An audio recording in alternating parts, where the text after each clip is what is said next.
I see some head blows in the chat, and I have gallery view up, just kind of looking at some jaws on the floor. Just so everyone knows, in the follow-up bonus that we're going to distribute, not only do we recap and walk through all of this, but we give you the scripts so that you can train your own AI to do this exact framework.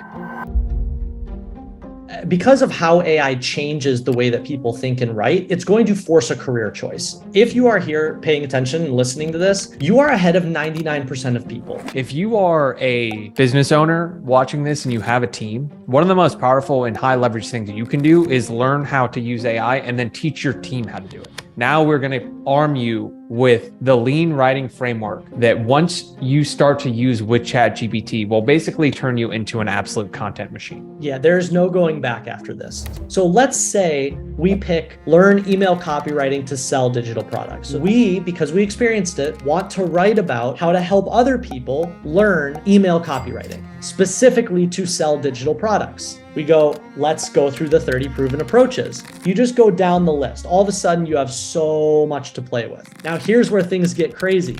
We don't even have to do all that work. We can just tell AI to do it for us. So we go, hey, AI, I am going to train you to become an idea generation machine. And if you want your mind to be blown, this is what it came back with. So now what would have taken me manually 27 minutes or 47 minutes or 6 hours, I literally just trained my intern to go do all of it for me. The future of digital writing is you are a conductor, you are not a doer.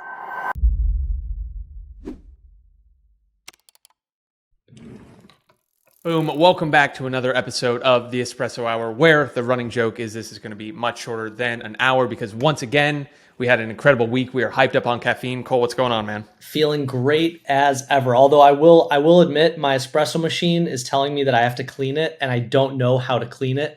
And so this weekend I have to watch a YouTube video to figure out how to clean my espresso machine. Well, there you go. You got your weekend activity. So this is going to be a two-part episode. We're going to break this up into two because we got a bunch of things we want to talk about. First, we want to talk about our ChatGPT webinar that I still can't believe was only a week ago today. We're going to walk through the numbers of how that worked, made over $70,000 in 2 days of work. We'll give the full breakdown on that. And then next episode, we're going to update everyone on our ghostwriting intensive, how that went. Quick preview, we held 50 calls this week. We got our initial cohort locked in. Really excited about that. But we're going to break that out into the next episode. So if you're enjoying how we're doing this on the Espresso Hour, kind of the build in public, leave a comment, let us know, send us a DM. We love hearing how many people are interested in this kind of stuff, and we want to tailor it to make it as interesting to you as well. So throw it a like, leave it a comment, send us a DM if you're listening. But what do you want to start with ChatGPT? Probably, maybe we explain quickly how we, first of all, coming up with the idea, and then the infrastructure, I think, of how we organized and thought about all of this. I'll say that the idea, I think, really stemmed from, and this is definitely a thread I want to write, and probably even an ebook that we could turn this into, is we're just drinking our own Kool-Aid. This idea came from you and I starting to tweet about ChatGPT and AI. And when we would get a lot of signal from people and constantly getting asked the question, what are these tools going to do? You know, does that mean as a writer, I'm out of a job? Yeah, like all of these questions that people wanted answers to. And all of a sudden we were like, well, okay, if everyone's asking these questions, that means it's probably valuable for us to turn into a webinar or some sort of paid workshop. And so we did, and immediate signal that it clicked. Yeah, so today's the 17th. We're filming this. We held the webinar on the 10th, and I think we had the meeting where we decided we were going to do it on Wednesday the 1st, right? So we had that meeting, and then we spent, a day or two. And it's interesting because we wanted to learn how to use ChatGPT. And the best way to learn it was to dive in head first, immerse ourselves in it through the lens of like, we're going to learn this so we can teach it. And I think that's kind of a meta principle that anyone can apply is when you're looking to learn something new, think about how you're going to end up teaching it. One, now, because I feel like I can use ChatGPT for 100 different things because of how we went and learned it. But in terms of turnaround, we went from idea and then we started working on it, Tuesday of last week. So 3 days of real work between research, creating the slides, creating the templates, creating the deck, launching it on the email campaign, all of that. And I think high level results, extremely happy with it. So for context, this was the first time we've ever sold anything at that $150 price point. We think it's an interesting way of, as Ship 30's prices continue to go up, as we've continued to add things there, filling out that full, there's people who don't want that full cohort experience that still want to learn from us in certain ways. And we think that filling in that asynchronous workshop style, and we can talk about why we think the workshop is more effective than like an async course that no one gets through. Putting it all in one video and then having the templates and workbook that go alongside it, I think is much more effective. But I tweeted out the numbers. So the numbers on just the initial launch, we did 65K in revenue on that. So 400 something sales, 3 emails. And what's your take? Yeah, I mean, first of all, blew my expectations out the water. Like before we hit go live, I was fully expecting like 12 people to show up to this webinar. Like I had no idea this was going to do what it did. But I think just to crystallize what you're pointing out, so there's a bunch of things that would be helpful for people. So this whole buying curve idea, having products at different price points. And so if you think about we've been aware of this for 18 months now, we have on the quote unquote higher end, Ship 30 has gotten more and more valuable. It's gone from $300 to $400, $500, $600 plus. And then on the really low end, we have these ebooks that are like $20, and the ebooks kind of serve as this little onboarding into our world and how we think and our principles. And then that's kind of what introduces people to Ship 30. And we've been aware for a year and a half, we've just been busy building other things, that we don't really have anything at that more entry level, $99 to $299, price point anymore. And as you and I are learning, Dickie, there's entire businesses to be built at each one of these points of on the buying curve. But as a business matures, and once you cross certain thresholds, you actually want products at each of these price points. And so the idea for us was, there's a lot of people on our email list who haven't bought Ship 30 yet. And it might be a price thing. It might be a trust thing. We don't know. So why don't we test a $150 product was one. 2 was, does this unlock a vehicle for us to be able to educate on and monetize like hot topics? So ChatGPT, something in the writing world comes up, this is actually a really efficient way for us to jump on that really quickly. 3rd is, when you do it in that live workshop style, you said this in a great way to me, which is this isn't the first time that we make money on this. This isn't the first time we sell this, right? So you hold it for $150 per person live, and then afterwards you can sell the recording of it. So now you just basically got paid to create another digital product as part of your suite. And then 4th, which was interesting, is we have this captain's table community, and we're always like, how can we add more value to the members there? And the unlock for us was, we just give all our members 100% off coupon code to attend these paid workshops. And then we put the recording in our community. So if you think about it, you're basically quadruple dipping here, where then the paid asset also becomes a community retention tool. Because it's like, hey, we're continuing to put more and more resources in here. And I want to explain that whole thinking, because I think on the surface, it kind of looks like, you guys did a paid webinar. But there was a lot of thinking that went into why we did this, when we did it, at the price point we did it, all the different ways that we're thinking of using the asset. It's a great model for other people.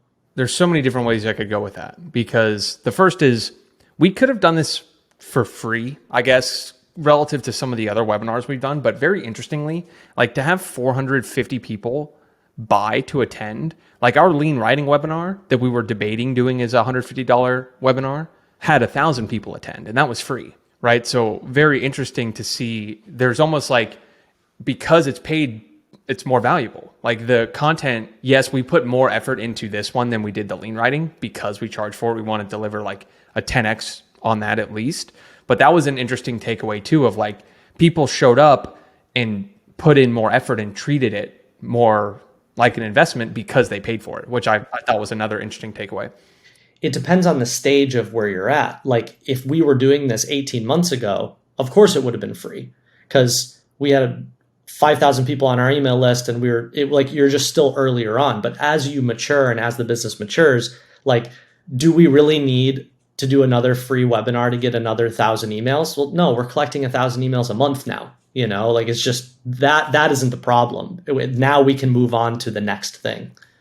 Two more things on the webinar idea. I think it's more effective to have a 2-hour crash course with a workbook than like an asynchronous course, because you binge it all at once, get all the information, and then you can watch that on 2 times speed, right? I think that's actually more effective. And the people who showed up live got that immediate value rather than buying the course and then never going through it, right? So even now that it's async and available for purchase, you can buy it and then immediately jump into the 2-hour webinar. It's like, boom, instant learning, right? Which I think is valuable for people. And the last point I think is we plan on doing 4 of these throughout the year, and you can see how that's just going to compound. Or by the end of the year, we have 4 lower ticket parts of the buying curve solving specific problems in a specific way that then we could, one, bundle up and do for Black Friday, or have as order bumps for Ship 30, or just bundle them up and give them away for our January Ship 30 cohort as like a sweetener. So you could see, I do think, I'm glad you brought up kind of the intentionality behind it because of all the ways we're thinking about using this. It wasn't just, hey, let's do a webinar. It's like, how can we start a templatizable model that we can repeat that's going to compound over time, where if we do extend the time horizon and do 8 of these, where are we sitting in 2 years with the number of products we built? And it only took a week to do. So a lot of fun. Yeah. And also, we did 65K on this one ish. And so you do 4 of those a year, you basically just added another $250,000 to your top line, and you got paid to create assets that will continue to sell ongoingly, and you got paid to create assets that you can give away for free because they're digital and there's no marginal cost as sweeteners for another higher end product. And those add more and more value to your community archive, which increases retention, which increases people wanting to stay in longer. So it's like, when you start to see how all these pieces connect, it's like, this is why the whole game of digital education is all about bundling and unbundling, because there's no marginal cost. If you run a CPG company or you're shipping physical goods, it's a totally different thing because you have costs to everything. But we have no costs. It's all 99% margin products. So you can do some really cool things with that. What might be interesting is to think about what we want to do next. And that unbundling point is interesting, right? Because Ship 30 is built on kind of 6 pillars-ish. And each of those could become individual webinars now, where we break out the different parts of Ship 30 and find the people who are, maybe they don't need help building a writing habit. They've already done that. They just want help with headlines. And we do like a 2-hour headline masterclass. Ship 30 used to fill this part of the buying curve. We didn't have anything higher ticket like our ghostwriting, and we didn't have anything even mid ticket. So now it's like, if someone just discovers us and the only way they could join is the ebook or joining, having that bridge, but not just like one thing. We want 6 different ways that they could build trust with us with a, impulse buy kind of hyper-specific solution product. That's a great point. I feel like the 2 low-hanging fruits, well, 3. I mean, the EIG, the Endless Idea Generator, is always a hit session. That would be an easy paid webinar. But also the headlines and the formatting. Like, those 3 are just layups to all be individual paid webinars, and each one. And I want to point this out because we've started doing this in the Captain's Table and on the membership, this idea of rolling education credit. So our model in the Captain's Table is every month that you're part of it, that monthly cost gets rolled forward into whatever other education product that you want to buy. So if you're in the Captain's Table for a year, you rack up a year's worth of cost basically to invest in the next product. And if you think about doing that on the front end with $150 paid webinars, right? The model is really simple. You just extract one of your main lessons from your primary course. So Ship 30, we extract, say, the headline session. We sell that for $150 as a live webinar. And then every person who attends at the end, we say, hey, you can roll your $150 into the next cohort of Ship 30. And that, as just like the way of thinking about how to bring people into your ecosystem, so powerful. And we're already starting to see it, right? Because in the follow-up, we said, hey, and I haven't looked at the exact numbers, but I'm pretty sure 90% of the people who attended the webinar that weren't part of the Captain Stable, so our membership that is ongoing, it was the first time they bought something from us. So it was filling that initial trust. And now when we have our upcoming cohort in April, we'll say, hey, we're not giving you $150 off. We're giving you $150 in credit to upgrade to Ship 30, right? You've bought one thing. Now, if you want to roll that investment forward, and it feels like a progression rather than a discount.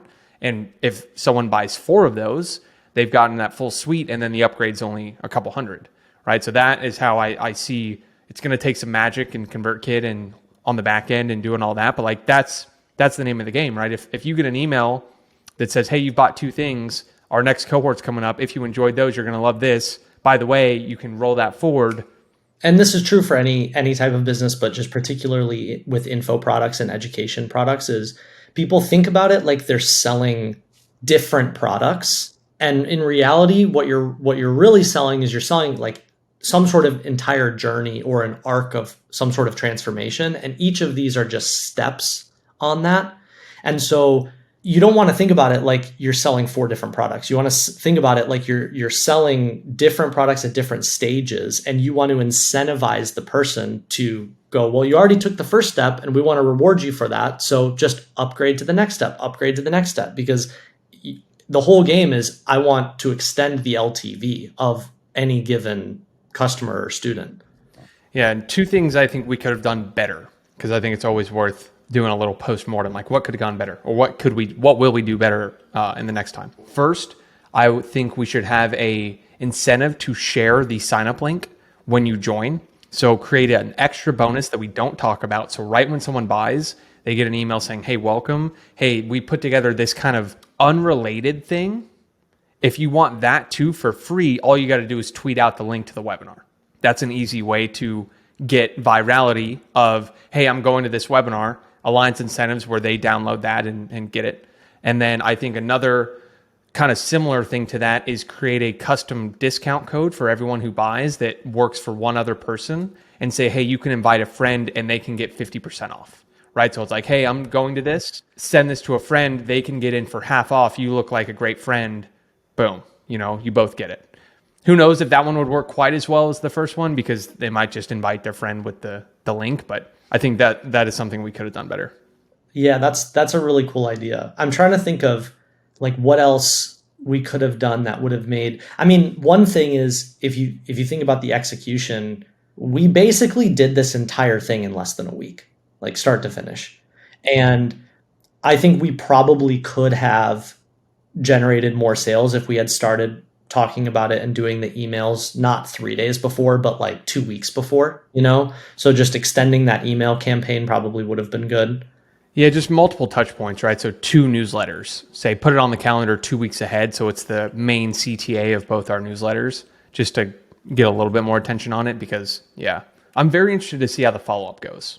And so what we're doing now is relaunching it to everyone who was initially interested and saying, hey, it's available, but we're going to keep it at $150 and eventually raise it. So for the first week that it's on sale, you could get it for the same price as the live. And then we're going to continue to raise it over time as kind of demand comes in. That's our game plan.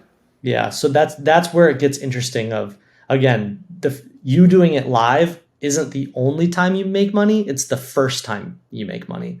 And then there's so many other ways where you can continue to distribute it. And aren't we also, I think Daniel bought an individual domain, and so it's sitting on its own domain as a product too. Yeah, start writing with ChatGPT.com. So now it's like its own thing. All we need now is to, and this is actually just a reminder for us, we need to go get that little product box and skin it out. So it's like you get this thing, right? I love that idea. I mean, Jack Butcher obviously pioneered this, I think, with the sleek product boxes for digital products, right? Because it makes you feel like you're actually getting something. It goes back. I mean, yeah, it even goes back to like, if you remember buying, I mean, when did like internet video games start becoming a thing. But even back then, like 15 years ago, if you were buying a game on Steam or something, like they would find a way to make it look like you were getting this physical good digitally. To me, that is like one of the whole keys of selling digital products, education products, anything, is like you need to remind the person that what they are buying is as valuable as a physical thing. It's in the digital world. And so it's almost a weird backwards thing where it's like you have to take the digital thing and make it seem more analog so that the person goes, oh, I value this like I value getting an Apple box in the mail. Yes. So we got to get to work on that. That's just a reminder to us. I think the most important part of this whole thing was the reaction to the presentation itself, where everyone was mind blown. Like that is what I felt best about, is the testimonial page afterwards saying, I can't believe this was only $150. Like this was by far the most actionable of anything that I've seen. Like this was a masterclass. I feel like I went into this almost scared of like ChatGPT is going to do X, Y, and Z. Now I feel extremely empowered. And so above sales, above everything else on the business side, like it was cool to see people be like, yo, this was legitimately extremely, extremely helpful for me, because I came into this worried, unsure. Now I'm like, I have a new virtual assistant and I'm going to go train it right now. So many people were like, I'm clearing my entire calendar for the rest of the day, for the rest of the weekend, so I can just go down that. And that's what we did too. Yeah, I'm glad you said that, because that was definitely the coolest and most valuable takeaway for me as well, is recognizing that this is an unfair advantage for us. Like our ability to take something new in this world, learn it very quickly, package it, and be able to articulate it to someone else. Like if you think about, and anyone who's listening, as if you want to build some sort of info or education business, like that whole arc is the skill. The skill's not just like coming up with an idea. The skill is learning and coming up with an idea and then being able to articulate it and then being able to package it and then being able to market it. And like the more that you circle that whole loop, the better and better you get at it. And so to me, being like watching us be able to execute that whole loop in a week, I was like, oh, we're just going to get better and better at this over and over and over again. Yep. And that's what we'll do. But now we got to hit the other side of the curve with ghostwriting. So we're going to stop this episode and follow up in the next one, talking about our ghostwriting intensive, what we did in this week. So last week was a ChatGPT sprint. This week we sprinted on our new ghostwriting intensive. Tons of learning going on. But other than that, if you enjoyed this, leave a like, leave a comment, let us know, send us a DM, because we want to keep doing these, and we'll see you in the next episode. Talk soon.